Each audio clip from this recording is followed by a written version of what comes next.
So sa ating part 4 po, sa pagpapatuloy ho ng ating araling sa Aklat ng Roma, Kabanata 5 mula ho sa talatang 6 hanggang 11 po, muli ho nating basahin ang Romans chapter 5 verse 6 up to verse 11.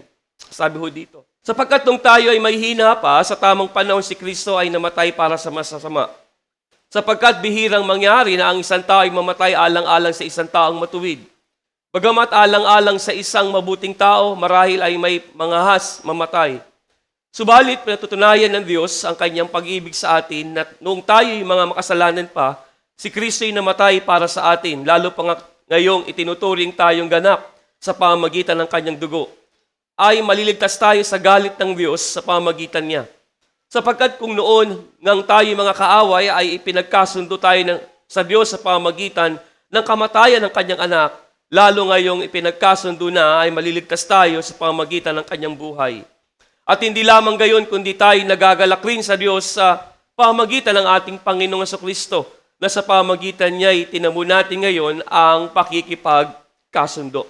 So sa ating pong part 4 ng ating pong aralin, ang ating pong tinatalakay, ay ating pinibigyan ho ng pamagat na He did it all for me. So ginawa ho niya ang lahat para ho sa atin, sa akin, sa ating lahat. Tayong lahat po ay dumulog sa Diyos sa panalangin. Aming Ama na makapangyarihan sa lahat, nagpapasalamat po kami sa bigay ho ninyong katiyakan ng aming kaligtasan. Salamat dahil iyong ginawa ang lahat para sa amin. Ibinuwis ho ninyo ang inyong sariling buhay, ang Diyos na nagkatawal tao, na namatay doon sa krus ng Kalbaryo. Salamat dahil yun po ang aming pong assurance of our salvation. At yun po ay aming pong pininiwalaan. Yun po ang aming sinampalatayanan na si Jesus ay namatay para sa aming mga kasalanan. At doon po, Panginoong Diyos, tiyak po ang aming kaligtasan. Panginoon, salamat po ng marami at pagpalain niyo po ang buong kabuuan ng gawain ito, Panginoon Lord, ng every Sunday sa aming simbahan. Nawa po, Panginoon, ay sama-sama ho kami lumago sa aming pong pananampalataya. Salamat po ng marami at ganun din po, Panginoon, ang mga kapatid ho namin na hindi pa ho nakakadalo aming Ama. Muli mo silang kausapin, muli mo silang hipuin, aming Ama, na napakahalaga po, Panginoon, ng Sunday at ang fellowshipping ho namin na kami po ay minsan lamang po nagkikita sa loob ho ng isang linggo. Aming Ama, salamat po ng marami. Sa iyo lamang po ang papurit parangal. Sa tanging pangalan po ni Kristo Jesus, ang lahat po ay magsabi ng malakas na Amen at Amen. Palapakan natin ang Panginoon. So tayong lahat po, mga kapatid, ay meron ho tayong tinatawag ho nating assurance of salvation. Amin po ba? Meron ho tayong tinatawag ho nating katiyakan ng kaligtasan at hindi ho tayo kakaba-kaba sa buhay ho natin sa daigdig na ito at pagkatapos ho ng ating kamatayan sa daigdig na ito, hindi ho tayo kakaba-kaba. Papika ang sarili, sabihin mo nga sa katabi mo, ikaw ba'y kinakabahan? Alam ninyo mga kapatid, yun po yung Kristo sa buhay. Pag meron kang Kristo sa buhay, kampante ka sa daigdig na ito. Alam mo, magkaroon man ng gulo, sagot ka ni Lord. Sabihin mo nga sa katabi mo, sagot ka ni Lord. Hallelujah. So sa ating tinatalakay, mula ho verse 6 up to verse 10, the sinner's pitiful condition, ang kaawang kalagayan ng makasalanan, at tinatalakay po, letter A, the sinner is a weak man. Letter B, the sinner is a wicked man. Letter C, the sinner is a wayward man. So let us proceed to Roman number 2, the Savior's priceless compassion. Ang hindi mababayarang kahabagan ng ating pong tagapagligtas. Ating pag-usapan ho ngayon, the superiority of His compassion. Let us read Romans chapter 5 again, verse 6 up to verse 7. Sabi ho diyan, sapagkat nung tayo ay mahihina pa, sa tamang panahon, si Kristo ay namatay para sa masama. Verse 7, sapagkat bihirang mangyari na ang isang tao'y mamatay alang-alang sa isang taong matuwid. Bagamat alang-alang sa isang mabuting tao, marahil ay may mangahas mamatay. Yung mamatay ang isang tao para sa masamang tao, mahirap po yun. Di ho ba? Wala hong gagawa ho sa daigdig na ito na ibibigay mo, ibubuwis mo ang sarili mong buhay alang-alang sa isang masamang tao. Sa Pilipinas nga po, di ho ba, ang mga drug addict ho ngayon sa Pilipinas, di ho ba, ang ginagawa talagang pagpasaway na ho ito sa lipunan. Anong ginagawa ho sa kanila? Sinasalvage nga po Di ho ba? How much more ho yung ikaw, halimbawa, ibibigay mo ba ang sarili mong buhay alang-alang sa isang masamang tao? Mahirap po yun. Kasi ho yung mamatay ka para sa isang tao na hindi mo kaano-ano, mahirap po yun. Dahil ang pwedeng mamatay para sa isang tao ay ang mga kadugo mo lamang. Tama po ba ako? Siyempre po, alang-alang sa tatay mo, sa nanay mo, kapatid mo, yan, kaya mong ibuwis ang sarili mong buhay alang-alang sa kanila. Pero ho yung sa masamang tao, ibubuwis mo ang sarili mong buhay? Wala. Sasabihin nila, no way. Kaya po, sa pananaw bilang tao, mahirap again magbuwis ng buhay para sa ibang tao. Yung halimbawa po, pag ikaw ay nasa isang restaurant at nakita mo na mayroong bala, halimbawa ang nagbabarilan, siyempre ikaw na magulang, nakita mo ang anak mo kasama mo, siyempre anong gagawin mo? Unang-una, alam mo, natatama sa katawan ng iyong anak ang bala na pinutok. Siyempre anong gagawin mo agad? Ikaw mismo ang sasalo sa balang yun. Bakit? Kasi anak mo yun. Madali ho natin gawin ho yun. Dahil dahil mahal natin sa buhay ang ating pong ating protektahan. Meron po isang kwento po na kung tunay pong kasaysayan sa parte ho ng Latin America na meron pong dalawang minero po na kung saan po sila po ay na-trap sa isang kuweba. At syempre po pag na-trap ho kayo sa isang kuweba ay wala na dyan, oxygen. Mahirapan na pong huminga dahil wala na po ang labasan ng hangin. Kaya nasipat ho ng dalawang minero na merong katiting na butas na kung saan ay nakita ho nila ang liwanag ho doon sa araw at yun ang kanilang pag-asa, na ang pag-asa nila sa pamagitan ho dun sa butas na yun, sila po ay kukuha ng hangin, ng oxygen sa pamagitan ho ng butas na yun. Pero, iisa lang ho ang butas. So, nag-usap ho ang dalawa. Ang sabi ho ng dalawa, sabi niya, pare, meron akong pamilya. Meron akong pamilyang umaasa sa akin. So, nag-isip ho yung binata na wala lang hong pamilya. Walang pamilyang umaasa sa kanya. Ang sabi niya, pare, sige, ikaw na lang. Ikaw na lang ang humigop, kumuha ng butas na iyon para mabuhay ka. Sa maling salita po, yung nagsakripisyo, yung binata, na wala hong aasa na pamilya sa kanya, kundi ho yung ama ng tahanan. So isang true to life story po na nangyari sa Latin America na sumasalarawan po sa ating Panginoong Hesus. Siya po ay nagkatawang tao, inalay niya ang kanyang sarili, ang kanyang buhay para po sa sangkatauhan.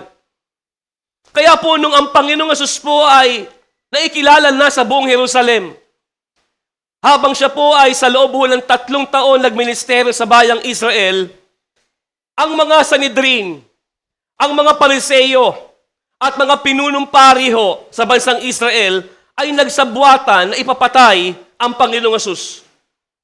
Tumayo po ang isang pinunong pari na si Caiphas, na ang kanyang panukala ay ipapatay ang isang tao upang maligtas ang buong bayan sa kamay ng imperyo ng Roma. Pero sabi ho ng Juan Kapitulo 11, talatang 50, sabi dito, hindi ba ninyo naunawaan na mas mabuti para sa inyo na ang isang tao ay mamatay alang-alang sa bayan kaysa mapahamak ang buong bansa? So sinakripisyo nila ang buhay ni Kristo Jesus para lang sa kapakanan ng buong bayan. Ang kanilang iniingatang Sanhedrin ay hindi din naman nakaligtas sa pagkawasak noong AD 66 up to 70. Sinira din po ito ng bansang Romano, ang Sanhedrin ng pong ito. So ang mga bagay na ito ay ginamit ho ng Diyos Ama para lang mamatay ang Panginoong Hesus para sa mga nakakarami. Naakala ho ng iilan ay si Jesus ay namatay para sa apakanan lamang ng Israel. Pero hindi. Dahil in a right time, in a perfect time, hindi lang namatay si Jesus para sa bansang Israel, namatay ang ating Panginoong Hesus para sa lahat ng tao. Kaya yung salitang sa tamang panahon, si Kristo ay namatay para sa masama. Ano man ang klase ng buhay ng isang tao, na kung sa tingin niya ay mabait siya, masama pa rin siya. Tandaan ho natin yan. Hindi ho natin pwede ipagmalaki sa Diyos ang lahat ng ating mga nagagawa. Dahil tayo pa rin ay sa mata ng Diyos ay masama pa rin. Our good work is like a filthy rags. Brother and sister. Last Monday, Ate Ella, kailan ko pumunta sa inyo? Monday, no? Last Monday po ay yung kanya pong nanay ay pinuntahan ko po sa Kupang. Na dahil sabi ho ni Nanay Ising ay bedridden na po, hindi na ho gaano makakain. So sa akin po, personal, so gusto ko pong mag-witness. Gusto ko pong ipahayag ang mabuting balita sa matanda. Kung sakali man bago po pumanaw, ay makilala nila, makaroon ho tinatawag nating assurance of salvation. Yan po ang goal ho natin, ha? Amin po ba? Pag meron ho kayong nakikita na kung saan po alam ho natin, yun ho ang realidad eh. Lahat tayo mamamatay.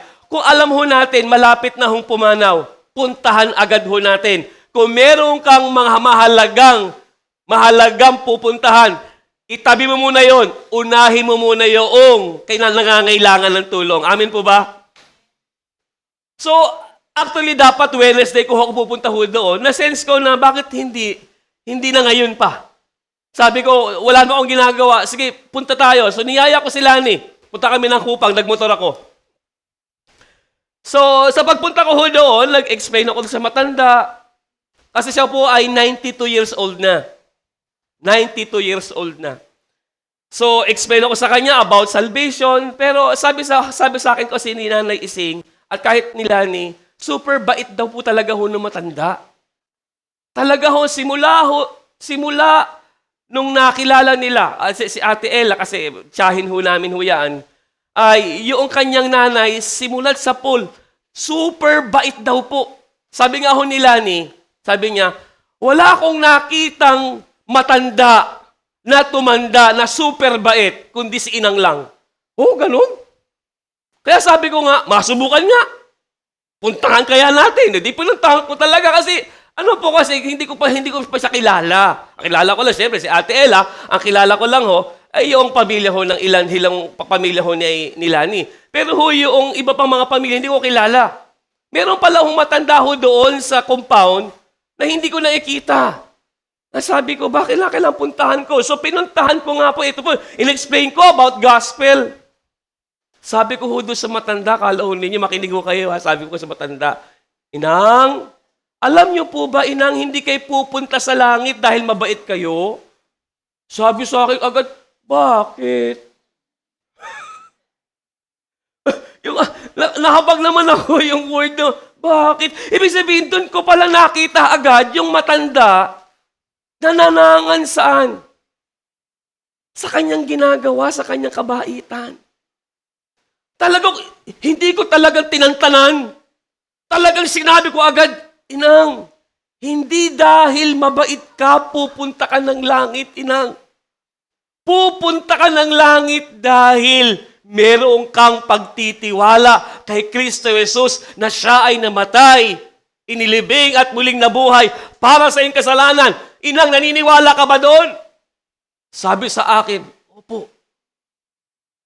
Kalo niya, ang talas ng memorya. Pinabilang ko ilan po ang anak niyo, Inang. 10. Ano-ano po mga pangalan? Inisa-isa? Abay, nakakapanghanga. Kabisado niya ho yung 10 anak niya. Lahat, ibig sabihin, sabi ko, inang, binigyan kayo ng Diyos ng kaloob, ng talas ng memorya. Ngayon, alam ko, hindi nyo kakalimutan ito na si Jesus ay namatay para sa iyong kasalanan. At hindi dahil mabait ka, kaya ka pupunta ng langit inang. Naniwala ho siya. Kala ho ninyo, ang balita agad, lumakas pala. Kumakain na ho ba? Sa sarili niya, dati sinusubuan, abay biglang lumakas. Kaya sabi ko ba, may plano pa ang Diyos. Actually, sabi ho niya sa akin, gusto ro niya mag-church. Gusto ro niya mag-church. Problema nga lang, wala akong pupunta ho doon para buhatin ho yung matanda. Pero kita ho ninyo po yung matanda. Sabi ko, Lord, salamat po dahil kung anytime, bawian man ng buhay ang matanda, sigurado na hindi kami kakaba-kaba. Hindi kakaba-kaba si Ate Ella. Alam ni Ate Ella na pupunta ng langit ang kanyang nanay. Amen. Kaya hindi ho dahil mabait ang tao. Tandaan natin, kahit sa kabaitan ng tao, ang tingin pa rin ng Diyos ho sa mabait na tao, masama pa rin. Filthy rags pa rin. Kaya si Jesus Christ namatay siya in a perfect time. Sa tamang panahon. At namatay siya para sa lahat ng kasalanan ng sangkatauhan. Kaya po yung tamang panahon na ang Jerusalem ay kupkob ng Romano, ang hindi kayang bayaran ng salapi ay ang kahabagan ng Diyos para sa masama o mga kasalanan. Sa totoo lang, kalahon ninyo, habag lang ng Diyos. Awa lang ho ng Diyos kung bakit tayo po'y nakakapagpatuloy sa Panginoon. Amen po ba? Grasya lang ho ng Diyos, mga kapatid. Hindi lang ho nyo alam kung ano po mga dinadala ng katabi ho ninyo. Hindi ho nagkikwento ho sa inyo ang mga problema ho ng ating mga kapatiran. Marahil ang ating katabi po ay matindi po ang mga pagsubok na sa buhay na hindi ho natin alam. Pero bakit na siya nandito? Kasi may dahilan. Dahil meron siyang tinatawag ho nating katiyakan, may pag-asa, na kahit dumaan man sa matinding pagsubok ng buhay, hindi pa rin ho siya mawawala. Gusto pa rin niya magpatuloy sa kanyang pananampalataya. Kahit mahirap. Sa totoo lang, kalahon ninyo, habag din ho ng Diyos. Yes, tayo po ay nagkakasakit. Yes, tayo po ay nangihina. Pero dahil sa biyaya ng Diyos, magpapatuloy ho tayo. Amen po ba? In the right perfect time, sabi ho ng Bible, dahil sa kahabagan ng Diyos, namatay si Kristo Jesus na hindi kayang bayaran ng salapi. Sabi ho ng awit, 100, kapitulo 100, talatang 5. Ang wika po ay, sapagkat ang Panginoon ay mabuti. Ang kanyang kagandahang loob ay magpakailanman. At ang kanyang pagkatapat ay sa lahat ng salit-saling lahi. For the Lord is good, His mercy is everlasting, and His truth endures to all generations. Ang tanong, may hangganan po ba ang kahabagan, ang mercy ng Diyos? Kapalagay ho ninyo. Meron bang hangganan ang tinatawag ho nating mercy ng Lord? Wala ho ba? Yes. Sinasabi ho ng talata endures forever. Ito po sagot ko, mga kapatid. Ang sagot ko po, yes at no. Yes at no. Ang sagot ay yes at no. Bakit no, Pastor Ray? Makinig ko kayo mabuti. Habang buhay ka sa mundo, magpapatuloy ang kahabagan ng Diyos sa tao. Amen? Maliwanag ang Bible. Endures to all generations Tama? Ibig sabihin, habang ikaw ay buhay. Halimbawa, hindi ka binabahagi ng kanang salita ng Diyos. Sinasama ka ng pamilya mo. ng asawa mo, ng anak mo sa church, pero ayaw mo. Tinatanggihan mo. Tinatanggihan natin. Pero habang buhay ka, yung grace ng Lord, yung mercy ng Lord, endures forever yon. Tuloy-tuloy yon. Magpapatuloy yon. Habang buhay ka. Yes, ito po yon. Ano bakit yes? Pagpatay ka na siyempre. Tapos na. Wala nang kahabagan doon. Naniniwala ho ba kayo doon? Pagpatay ng isang tao, wala nang chance eh. Wala na. Ano patayan natin, Pastor Ray? Kaya nga po, ang pagkakataon ay hindi pagkatapos na kamatayan. Ang pagkakataon habang ang tao ay buhay.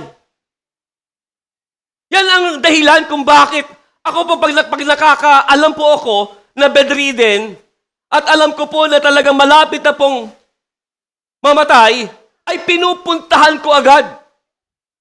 Bakit? Kasi para makasigurado po ako. Ako na mismo po. Gusto ko hong i-share sa kanya yung gospel. For the very first time, kalahon ninyo ako po, ako nagpipray ho na may sakit, mabilis ako magpa-uwi sa langit. Ayaw ba? Sabi nga ho nung mga pastor ho dati, yung mga kasama kong pastor, bakit tayo, mga pastor, ang bilis natin magpa-uwi sa langit? Bigla din nawawala. Namamatay.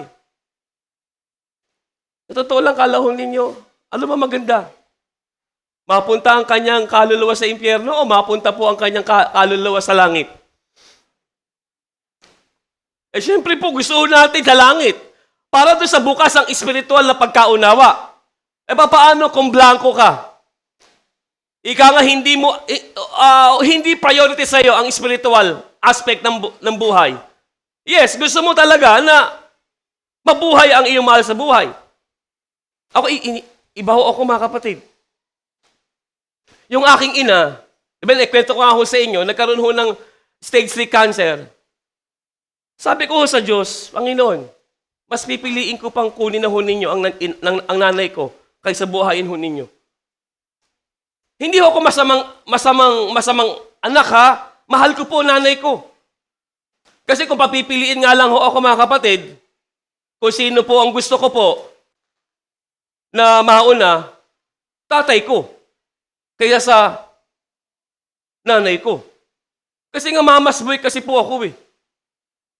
At mahal na mahal ko po ang aking ina.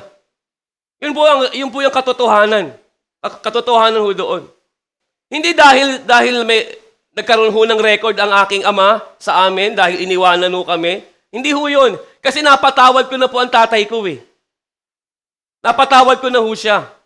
Pero ho nung nagkabalikan ho sila, siyempre po, yung attachment ko bilang isang anak, nandun sa aking ina. Eh, ang problema, bigla ko siyang na-diagnose ng stage 3 cancer noong 1997. Eh, pastor na po ako noon. So, siyempre, dahil pastor po ako, gusto ko makasigurado ang aking ina ay ma-shoot sa langit. And that time ay backslider ho siya. Nag-win ko na ho siya. Eh, siyempre, nasa reform pa ako ng mga panahon na yon. At sa akin, pananaw ko huno, nawawala ang kaligtasan pag ang isang tao ay nag-backslide. Kaya yung panahon po yun, 1997, talagang sinigurado ko po ang aking ina ay gusto ko nasa langit. Kaya pumunta pa ako sa DCAS, meron kahudo kasi alam niyo po yung DCAS 702? Isang Christian, Christian AM station. Na kung saan po dyan po ay puro mga preaching, exhortation, tapos meron mga drama, yung Tanika lang Lagot. Yung mga kwento ho ng mga kasaysayan ng mga kapatiran, nagpapadala ho ng kwento ho doon sa DCAS, yun ay kanila hong idadrama. Kaya yung Tanika lang Lagot. Nagpadala pa nga ako doon ng aking kasaysayan at na-drama ho yun. That was 1990, ano po yun? 1995, na iano po yun sa DCAS yung aking kasaysayan bago ho ko nakakilala sa Panginoon. So, dahil sa tanikay lagot, meron hodong mga patotoo na patungkol sa nakapunta daw sa langit, no, nakapunta sa langit, nakita daw yung langit. Siyempre, yung mga panahon pong yun, more on ho sa tinatawag ho natin na super spiritual ho ko ng mga panahon pong yun. Kaya yung nakikinig ho ko doon, yung bang meron ho mga senaryo na namamatay, tapos yung kaluluwa pumupunta sa langit. At naglalakbay sa langit daw. At nakita ho yung gintong kalsada, nakita yung mga mansions. So bumalik sa lupa dahil sabi ng Panginoon daw sa kanya, ay hindi mo pa oras, kaya balik ka muna sa lupa. Kaya ho yung Kristiyanong yun, nabuhay ulit. At nagpatotoo. Yun ho yung kwento. Kaya ho nung dinrama ho yun, noong taong 1996, namatay kasi ang aking nanay 1997, 1996, na drama ho yun. Para lang humapakinggan ng nanay ko, pumunta po ako sa Karuhatan, Valenzuela. Pumunta ako mismo doon sa DCAS. Talaga ho, kinuha ko ho yung sabi ko, Sir, pwede ho ko bang makuha ho yung testimony ho ng isang kapatiran para maiparinig ko lang ho sa aking ina na dying. Mamamatay na po. So, pinahintulutan ho ako ho ng DZAS. So, bali, binigay sa akin yung, ano pa ho nun cassette tape pa naman ho nun cassette tape, no. Binigay ho sa akin yung cassette tape na hong yun, at yun po sa PGH, pinarinig ko sa aking ina. Yung dramang yun. Kaya bago ho namatay ang aking ina, inihanda ko ho sa langit. Sabi ko, Ma, masarap po sa langit. Gintong kalsada sa langit, binasahan ko ng Biblia. Kaya nung namatay ho ang aking ina, kampante po ako, masaya po ako. Bakit alam ko? Dahil sa langit ho ang kanyang patungo. Kaya nung mga panahon pong yun, mga kapatid, kasi napakahalaga sa isang mahal mo sa buhay, na alam mo na pupunta ho siya ng impyerno kung hindi ho siya sumampalataya kay Kristo Jesus. Ikaw na mismo na nakakita na, hindi ka na bulag. Anong dapat mong gawin? Ibanghelyuhan mo. Ipaunawa mo sa Kanya ang kahalagaan ng pagsampalataya kay Kristo Jesus. Amen? Kaya ho yung goal ko ho, kaya punta agad ako sa nanay ho ni Ate Ella. Kaya kung kayo po ay meron pong mga mahal sa buhay na alam mo, mapapahamak, bahaginan mo habang buhay pa siya. Huwag mong tigilan, huwag mong tantanan. Kaya po ang isang mahal sa buhay, eto lang ho yan na, mahal mo yung anak mo, mahal mo asawa mo, idulog mo araw-araw sa Diyos. Na isang araw, Lord, kung papaanong hinipo ninyo ko, hipuin din ninyo ang asawa ko. Hipuin din ninyo ang mga anak ko. Ayaw ko silang mapahamak. Ayaw ko silang mapunta sa impyerno. Kaya ito ho ang dahilan kung bakit dapat tayo nag-iibanghelyo. Amen po ba, mga kapatid? Dapat tayo nag-iibanghelyo para sa ating mga kaibigan, sa ating mga mahal sa buhay. Kasi gusto ho natin na sila po ay magkaroon ng assurance of salvation. Again, sabi ko, bakit yes? Dahil pag namatay na po ang isang tao at hindi ho niya kinilala ang kanyang tagapagligtas na si Kristo Jesus, wala na pong second chance. Tandaan natin, ang banal na kasulatan, mga kapatid. Alam niyo po ba yung Luke chapter 16, the rich man and the Lazarus? Alam niyo po ba yun? Anong prayer ho nung lalaking mayaman? Abraham, have mercy on me. Humingi ng ng awa. Tingnan niyo, pagkasalawa niyo po sa tungkol sa Diyos. Basahin mo natin. Luke chapter 16, verse 23, up to verse 24. At sa Hades, na nasa mga pagdurusa, ay itiningin niya ang kanyang mga mata. At natanaw sa malayo si Abraham. At si Lazaro ay nasa kanyang sinapupunan. Verse 24. At siya'y sumigaw at sinabi, Amang Abraham, maawa ka sa akin at suguin mo si Lazaro upang itubog niya sa tubig ang dulo ng kanyang daliri at palamigin ang aking dila sapagkat naghihirap ako sa alab na ito. This is a parable of our Lord Jesus Christ. Sabi ho ng ibang mga theologian, totoong nangyari po na meron talagang Lazaro. Yes, bakit po? Kasi may pangalan eh. Binigyan ho ng pangalan ho ng Panginoong Hesus eh. So for me, naniniwala po ako na ito ay totoo. Na ikinuwento po ng ating Panginoong Hesukristo sa bansang Israel para ipakita sa bayang Israel na totoo po ang Hades. Totoo po ang impyerno. Tandaan natin mga kapatid, yan ang dahilan kung bakit ang Diyos ay nagkatawang tao. Bakit? Dahil sa Hades na yan. Dahil sa impyerno. Ayaw ng Diyos na ang tao ay mapahamak. Tandaan natin, ayaw ng Diyos na ang tao, ang isang kaluluwa ay maibulid doon sa Hades, sa impyerno. Why? Kasi sabi ho doon, maghihirap habang panahon. Kaya nga natanaw ho, nung lalaking mayaman si Amang Abraham, sabi niya, Amang Abraham, mahabag ka sa akin. Naway, suguin niyo si Lazaro na isausaw ang dulo ng kanyang daliri sa tubig at idaiti, ilagay sa dulo ng aking dila. Gaano po kahirap? Yun lang ang request niya, matuluan lang ng kapiranggot na tubig sa dulo ng kanyang dila. Imagine niyo po yung mga kapatid kung ganong hirap na yon. Kaya ho yung mercy, yung awa, wala na po. There's no second chance sa Diyos. Wala hong rewind. Dahil wala hong Lords na magbibigay ng second chance. Alam niyo po ba yung sinasabi ko si Lords?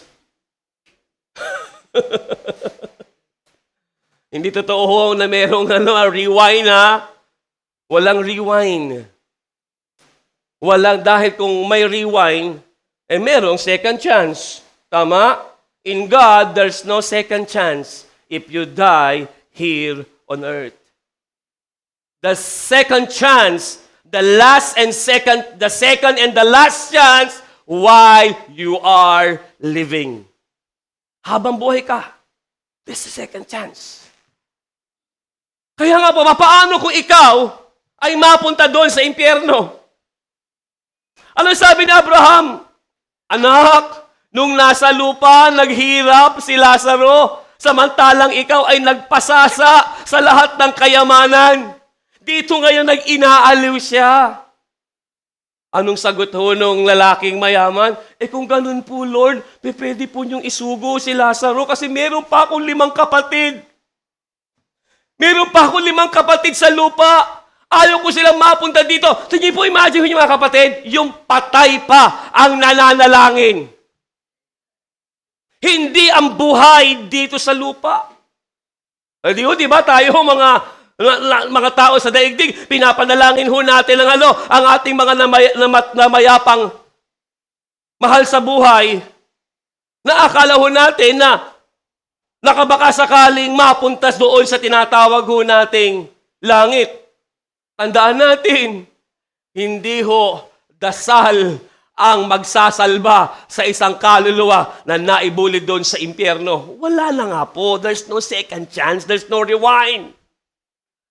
Kaya habang buhay pa ang mahal mo sa buhay, bahaginan mo. Amen? Huwag kang susuko, huwag kang titigil hanggat hindi siya sumasampalataya sa bugtong na anak na walang iba, si Kristo Jesus. Palapakan natin ang Panginoon. Kaya po ang awa ng Diyos habang buhay ang tao. Hindi yung patay na. Amen? Kaya kung tutusin, dapat brasuhin na ho natin ang ating mahal sa buhay eh. Di ba? Hindi nga po. Brasuhin na ho natin yan. Kasi alam mo, na nasa bangin siya. Diba? Ikaw na nakakakita. Nakikita mo nasa bangin na. Anong gagawin mo? Tatay, nanay, halika po. Urong ko kayo dito. Huwag nyo kayong tutuloy. Kasi alam mo, mapapahamak siya. Kaya ikaw mismo na nakakakita, nakakasumpong ng mga bagay na ito, ibahagi mo sa Kanya. Ano sabi ng 2 Corinthians chapter 6 verse 2? Sapagkat sinasabi niya, sa panahong ukol kita'y pinakinggan. At sa araw ng pagliligtas, kita'y sinaklolohan. Narito ngayon ang panahong ukol, narito ngayon ang araw ng pakilakas. Amen. Kaya ang kaligtasan is today. Amen? Not tomorrow. The salvation is now. Present tense ang salvation. Once ng isang tao ay sumampalataya, yes, absolutely, siya ay ligtas. Amen? Kaya si Inang, alam ko, papunta ng langit si Inang. Dahil nung ipinahayag niya, ang sabi niya, naniniwala po ako, yun na. Kaya after hindi ako nagpa-accept ha, ulitin ko. Hindi ako nagpa-repeat after me, no. Ang sinabi ko lang kay Inang, Inang, naniniwala ho ba kayo na si Jesus ay namatay para sa kasalanan mo? Yun lang, ganun lang kasimple. And after nung pinag-pray ko siya, aba, ang aliwalas ho ng kanyang muka.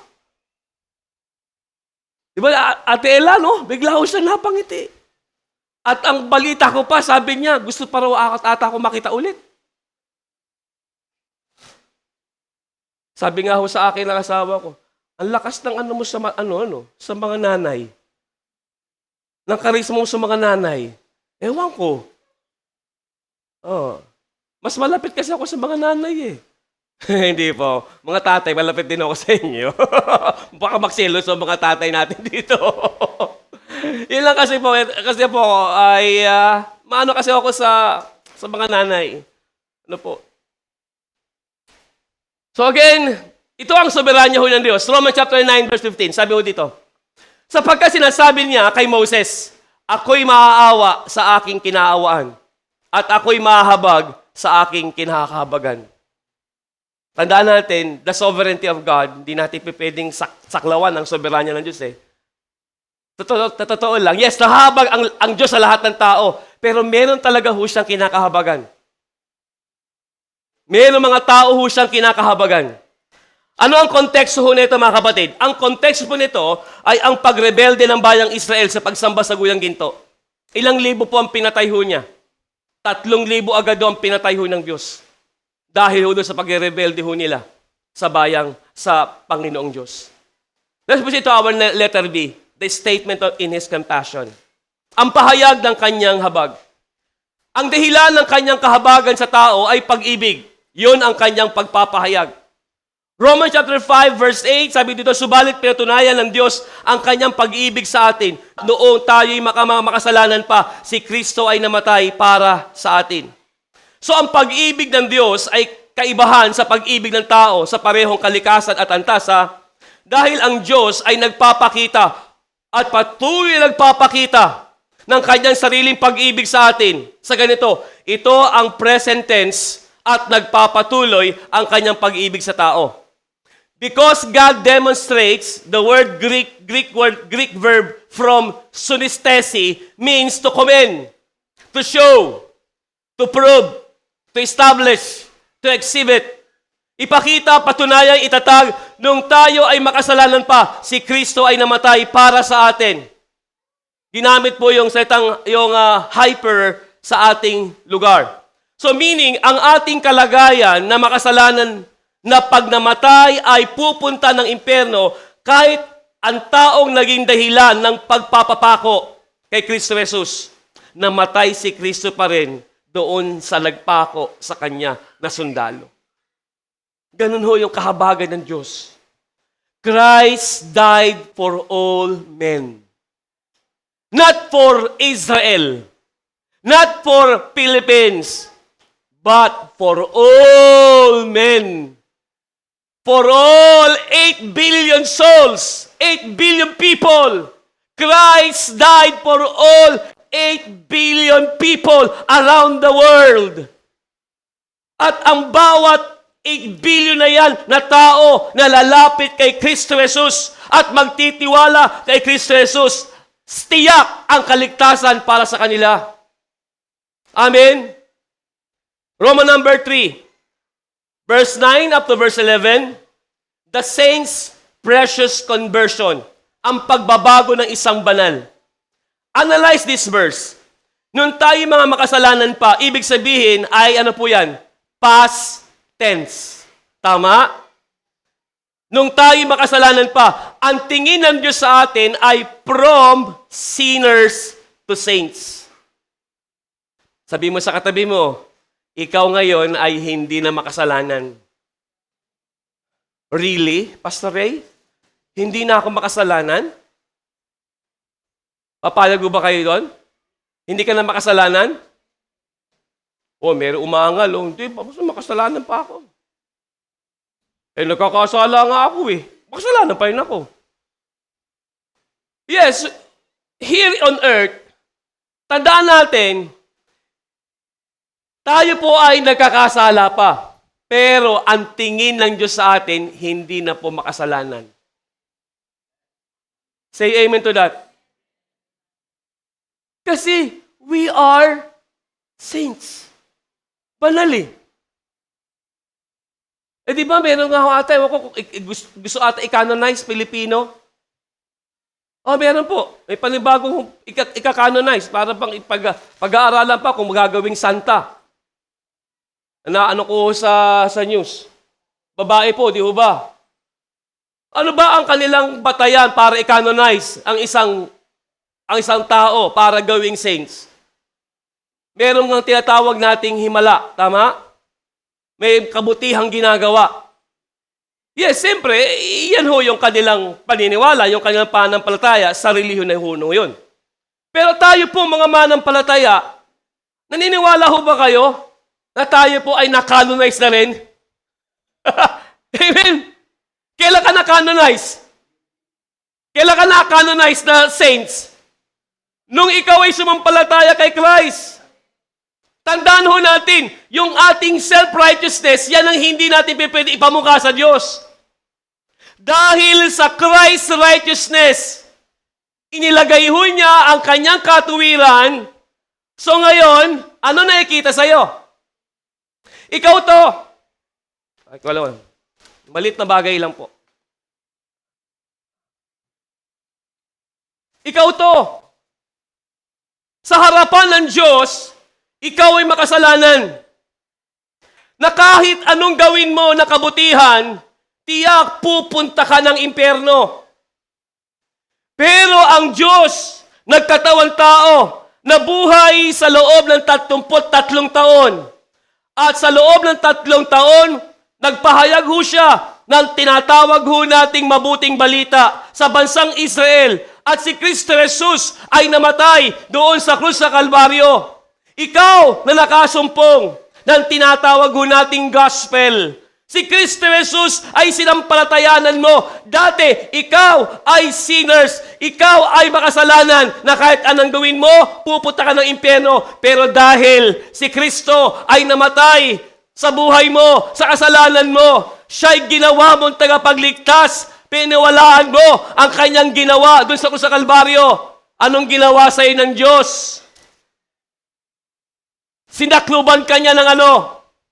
Ng kanyang katuwiran.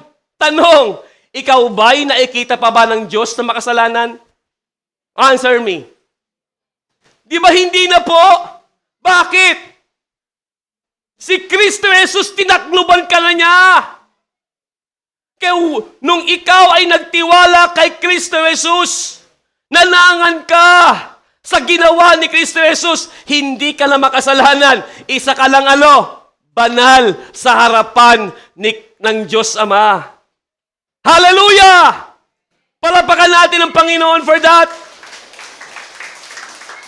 Because of God's mercy, we are now a holy priesthood. Amen? Mayroon tayong makalangit na panawagan. Kaya ho yung ibig sabihin ng past tense, from sinners to saints. Mula sa pagiging makasalanan patungo sa pagiging banal. Yes, mahirap ba maunawaan na tayo po'y hindi na makasalanan? At totoo lang, hirap naman unawain eh. Tama? Ang hirap unawain yun eh. Pero yan po siya sabi ng Bible. Siguro magtataas ang kilay ang ilan sa atin. Pag sinabi natin sa kaibigan natin, kala mo, hindi na ako makasalanan. Kaya mo yan?